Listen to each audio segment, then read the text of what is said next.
of my buttocks, where she's grabbing my butt. Oh, stop.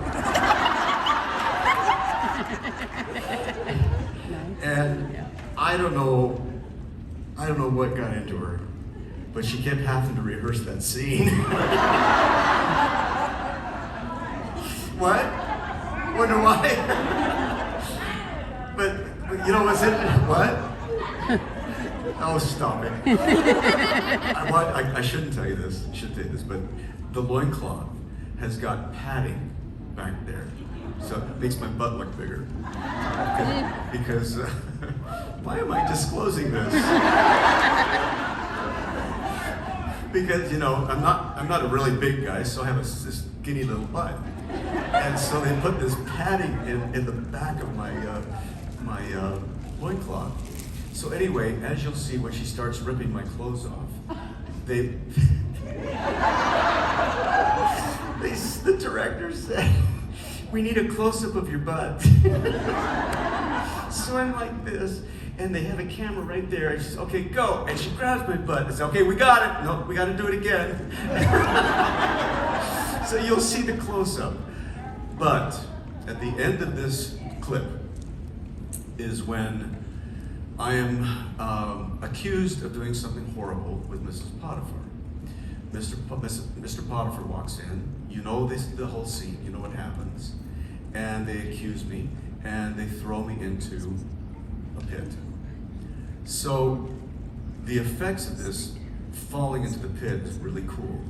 But I was held up by wires. You can't see them. But I was actually falling. There was a fan blowing my hair back. But then at the very, very end of that scene of me falling, it was a stuntman that did the actual fall from a very high place. You see him falling, there's a cutaway, and then it cuts back to me falling onto the floor. Well, I wanted to make it look really authentic. Stupid me, right? Method acting. I could have just gone up a little bit, boom, fallen on the floor. But I jumped up, and what you're going to see is a real fall onto the floor, and I really hurt myself. Real badly. But check out the butt scene. Here we go. Oh, one second. We'll start over. One other thing I gotta say at the beginning of this thing. I'm not mic'd. There's no mic. All of these, all that stuff was put in later. So I had to watch the film and dub exactly what I said. And back in those days, nowadays it's very easy to do because we have the technology to do that. But back in those days, you'd have to rehearse it, keep trying it. So all of these sounds that I'm making is after it was filmed. Go ahead. Joseph was an unimportant slave who found he liked his master, consequently worked much harder, even with devotion. Potiphar could see that Joseph was a cut above the average, made him leader of his house of maximum promotion.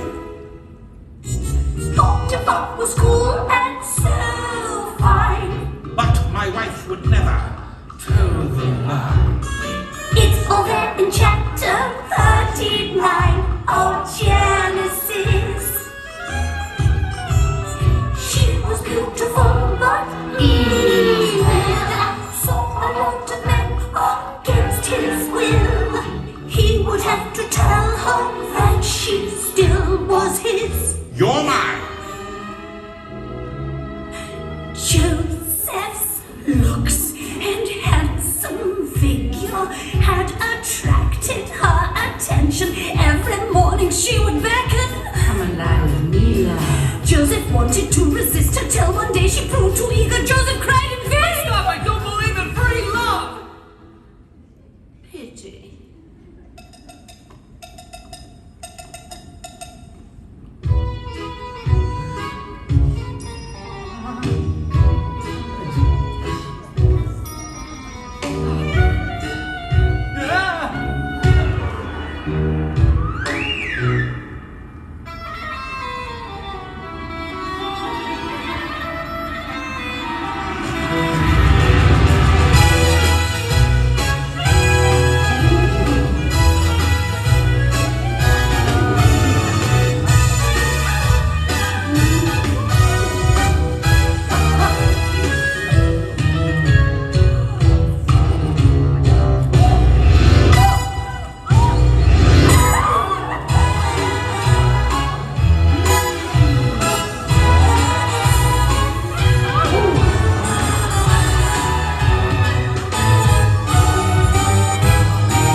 beyond the pale. Joseph looked up in a cell. Things ain't going well. He looked up in a cell. Poor Joseph looked up in a cell. Things ain't going well. He looked up in a cell. Locked up in a cell.